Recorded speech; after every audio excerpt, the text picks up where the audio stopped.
मंत्री छगन भुजबळ विरुद्ध मनोज जरांगे यांच्यातील संघर्षाचा दुसरा अंक आता सुरू झालेला आहे। लक्ष्मण हाकेंच्या उपोषणाच्या निमित्ताने पुन्हा एकदा हे दोन नेते आमने सामने आलेले आहेत। दोघांकडूनही एकमेकांना राजकीय आव्हान प्रति आव्हान दिलं जातंय।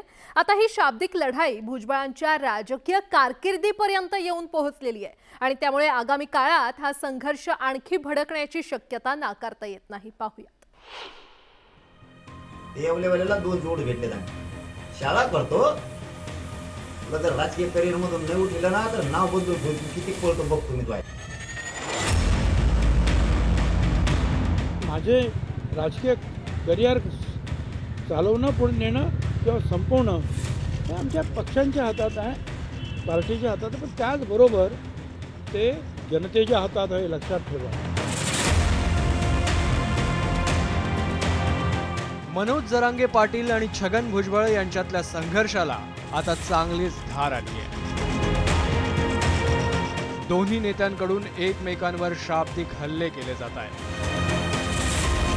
जालन्याच्या वडीगोद्रीत ओबीसी नेते लक्ष्मण हाकेंच्या उपोषणावरून हा शाब्दिक संघर्ष पेटल्याचं पाहायला मिळालं। सगळ्यांनी एक लक्षात ठेवलं पाहिजे, शरीफ है हम,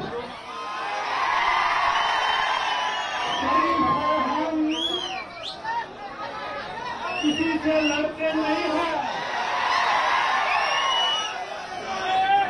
हमें जमाना जानता है, हम किसी के बाप से हाकेंच्या उपोषणाच्या पार्श्वभूमीवर शुक्रवारी छगन भुजबळांसह राज्यातल्या प्रमुख ओबीसी नेत्यांनी मुख्यमंत्र्यांची भेट घेतली होती। तसंच सरकारकडून जरांगेंना देण्यात आलेलं आश्वासन पाहता ओबीसी नेत्यांनी काही मागण्या सरकारसमोर मांडल्या होत्या। त्यामुळे मनोज जरांगे चांगलेच आक्रमक झाले। हाके यांच्या आंदोलनाला छगन भुजबळांची फूस असल्याचा आरोप मनोज जरांगेंनी केला आणि त्यानंतर या वादाला तोंड फुटलं। त्यानंतर मनोज जरांगे पाटलांकडून छगन भुजबळांच्या राजकीय करिअरला आव्हान देण्यात आलं। येवलेवाल्याला दोन जोड भेटले नाही। शाळा करतो तुला जर राजकीय करिअर मधून नाही उठलं ना तर नाव बदलून ठेव। तू किती पळतो बघ तुम्ही। म्हणजे काय भुजबळाचं राजकीय करिअरचं काय? आमचं वाटोळं केलं ते जमतं त्याला? आमच्या भविष्याचं वाटोळं करायला जमतं? लोक आंदोलनाला बसायला जमतात का? गाड्या पुरितो। जरांगे यांच्या या आव्हानानंतर दोन्ही नेत्यांमधला वाद आणखी चिघळला आणि छगन भुजबळांनी जरांगेंच्या आव्हानाला जोरदार प्रत्युत्तर दिलं। मी तो मंत्रिपदाचा पण राजीनामा दिलेला आहे, तिथे आमदारकीचं काय घेऊन बसलेलं आहे आणि माझे राजकीय करिअर चालवणं पुढे नेणं किंवा संपवणं हे आमच्या पक्षांच्या हातात आहे, पार्टीच्या हातात आहे, पण त्याचबरोबर ते जनतेच्या हातात आहे, लक्षात ठेवा। आणि जनता सर्वश्रेष्ठ आहे, जनतेचं कोर्ट सर्वश्रेष्ठ आहे।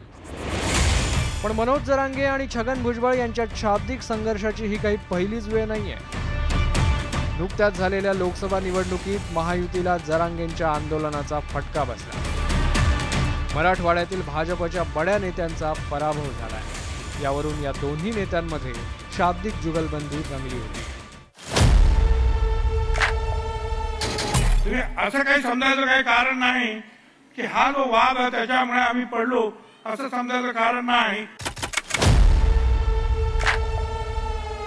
ते असंही म्हणाले की मराठा आरक्षणामुळे आम्ही पडलो नाही आणि तसं समजून पण नका। थोडं थांबा ना, कळलं तुला। काही लोक सांगतात की ह्या वादामुळे पडलं। हा ठीक आहे, त्या 2-3 मतदारसंघामध्ये जे आहेत हा वाद जो आहे हा अजूनही धुसफुसतो आहे। मनोज जरांगेंनी वेळोवेळी केलेल्या उपोषणादरम्यान या दोन्ही नेत्यांमध्ये संघर्ष पेटला होता। जरांगेंनी मराठ्यांना ओबीसीतून आरक्षण देण्याची मागणी केली आहे। तसंच सगळे सोयरे अध्यादेशाची अंमलबजावणी करण्याच्या मागणीसाठी त्यांनी आंदोलनही केलं। मात्र जरांगेंच्या या मागण्यांना छगन भुजबळांचा उघड विरोध आहे।